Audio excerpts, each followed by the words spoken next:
जामताड़ा में गरजे सीएम हेमंत सोरेन। भाजपा और केंद्र सरकार के लिए कह दी बड़ी बड़ी बातें।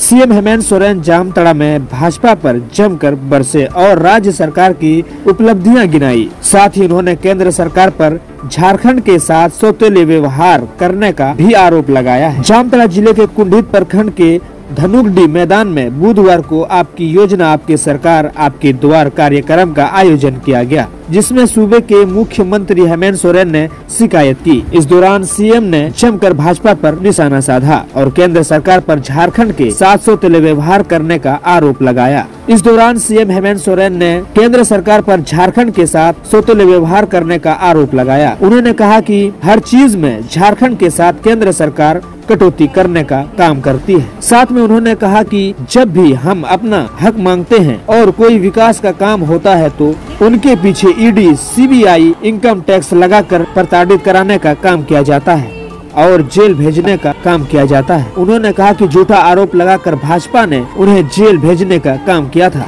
लेकिन झारखंड की जनता और गरीबों का आशीर्वाद है कि फिर से वह जनता के बीच खड़े हैं। सीएम हेमंत सोरेन ने कहा कि केंद्र सरकार के पास झारखंड का 1,36,000 करोड़ रुपए बकाया है, जो केंद्र सरकार नहीं दे पा रही। मुख्यमंत्री हेमंत सोरेन ने कार्यक्रम के राज्य सरकार की उपलब्धियां भी गिनाई। उन्होंने मुख्यमंत्री मैया सम्मान योजना को महिलाओं के लिए मील का पत्थर बताया। सीएम हेमंत सोरेन ने कहा कि उनकी सरकार ने 4 साल में जो काम कर दिखाया है वह 50 साल में नहीं हो पाया था। उन्होंने कहा कि जब झारखंड में बीजेपी की डबल इंजन की सरकार थी तब 11 लाख गरीबों का राशन कार्ड झारखंड में डिलीट करने का काम किया गया था।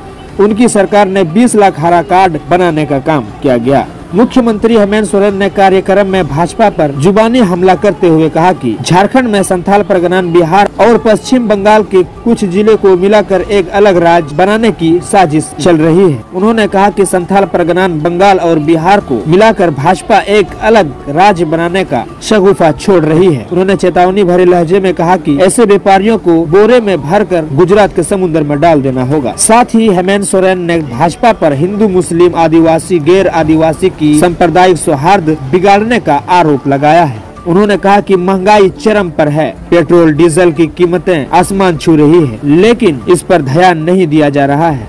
उन्होंने कहा कि बीजेपी के पास विकास का कोई मुद्दा नहीं है।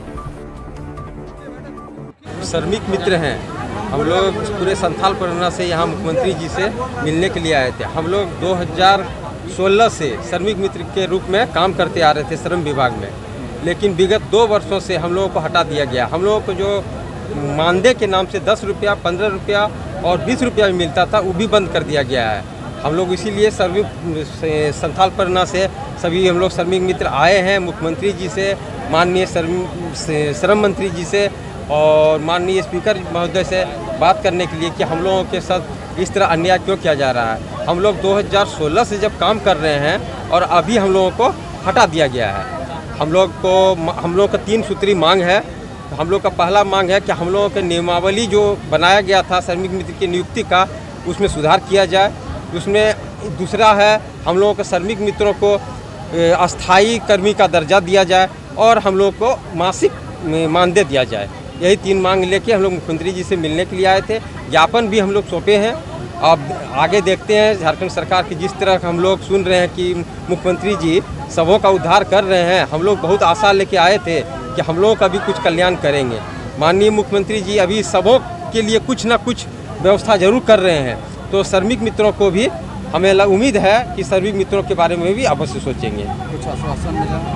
आश्वासन हम लोग में बात नहीं हो पाई है, सिर्फ हम लोगों का मेमोरेंडम सिर्फ ले लिए। और हमारी बच्चियों को पढ़ने के लिए सावित्रीबाई फुले के जैसी योजना के लिए पैसा नहीं है। इनके लिए हमारी महिलाओं के लिए कोई पेंशन नहीं है। इनके लिए किसानों का कर्जा माफी करने का पैसा नहीं है। इनके पास गरीबों को आवाज देने के लिए पैसा नहीं है, लेकिन इनके पास व्यापारियों का कर्जा माफ करने के लिए पैसा भरा हुआ है। इसीलिए इनको पहचान के रखिएगा। ये अलग अलग चेहरा बना करके आते हैं, अलग अलग तरीके से। अभी ये लोग मैया योजना बोलता है, ये 2 महीना के बाद बंद हो जाएगा। आज हम जो योजना चालू करते हैं, पीछे पीछे ये लोग भी योजना चालू कर लेता है। अगर ये 2 महीना बंद होगा तो ये योजना आप क्यों चालू कर रहे हैं भाई, जरा बताओ। आज गरीबों को साल में 2 बार 2 की साड़ी लुंगी भी दे रहे। आज तो आपने सुना कि हमें महिला दीदी लोग क्या बोल रही है कि सरकार की सारी योजना उसके घर में पहुंच रहा है। और महिला लोग जो पेंशन के लिए, अपना अधिकार के लिए ब्लॉक पंचायत और दलालों का चक्कर लगाती थी, अब मैया योजना में किसको चक्कर लगाना पड़ा, वृद्धा पेंशन में किसको चक्कर लगाना पड़ा, बल्कि आपके गांव में, पंचायत में जा करके आप पदाधिकारियों ने आपका फॉर्म भरा करके आज आपके खाते में पैसा पहुंचाने का काम किया है। किसी को कोई मेहनत नहीं करना पड़ा, बल्कि पदाधिकारी को हमने गांव भेजा, टोला भेजा और आपके लिए काम किया। पहले सरकार की तरफ से ट्रैक्टर लोगों को मिलता था, आज जाके देखिए सरकार की तरफ से ट्रैक्टर भी मिलता है, बेलेरो भी मिलता है, स्कॉर्पियो भी मिलता है, ट्रक भी मिलता है, मारुति कार भी मिलता है, इनोवा भी मिलता है, सब गाड़ी मिलता है। स्वरोजगार के माध्यम से सरकार से 5 लाख, 10 लाख, 20 लाख, 25 लाख जो आपको पूंजी चाहिए, अपना पूंजी करके अपना काम शुरू कीजिए। किसानों के वैकल्पिक खेती के लिए आप लोगों के लिए बिरसा हरित ग्राम योजना लेके आए हैं, पशुधन योजना लेके आए हैं।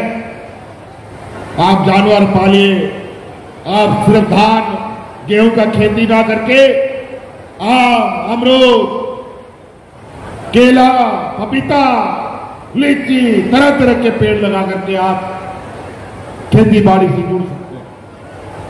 आप ही बताओ, क्या आम लोग नहीं खाता है क्या? क्या लोग पपीता नहीं खाता है क्या? क्या लोग मीट मछली नहीं खाता है क्या? और आज झारखंड में मीट मछली, आम, पपीता दूसरे राज्य से आता है। क्यों यहां का किसान खेती नहीं कर सकता? आज इसीलिए आप सब लोग के लिए सरकार खुले तौर पर सिर्फ हेडक्वार्टर में नहीं, आपके दरवाजे में बैठा है। 20 सालों में कभी पदाधिकारी को आप लोग गांव जाते नहीं देखे। यहां कई ऐसा गांव है जहां का लोग ब्लॉक ऑफिस नहीं देखा, बीडीओ कौन है, सीओ कौन है, कभी नहीं देखा। डीसी और एसपी का तो बातें दूर, लेकिन आज बीडीओ, सीओ, डीसी, एसपी गांव जाकर के आपकी समस्या का समाधान कर रहे हैं। इसलिए हम और बहुत ज्यादा नहीं कहेंगे, हमको और भी कार्यक्रमों में जाना है। 2 दिन तक तो बहुत, 3-4 दिन तो बहुत बारिश हुई और इस बदलाव मौसम के लिए कारण ही हम लोगों ने आपके लिए वैकल्पिक खेती का रास्ता बनाया है। इसीलिए आप लोग और भी खेती के साथ हमारी खेती बाड़ी अपना काम कर सकते हैं। इसीलिए हमारा हर वर्ग, हर समुदाय, हर जाति धर्म के लिए ये योजना, हम लोग किसी जाति विशेष नहीं बनाते। आज मैया योजना का लाभ आदिवासियों को भी मिलता है, दलितों को भी मिलता है, पिछड़ों को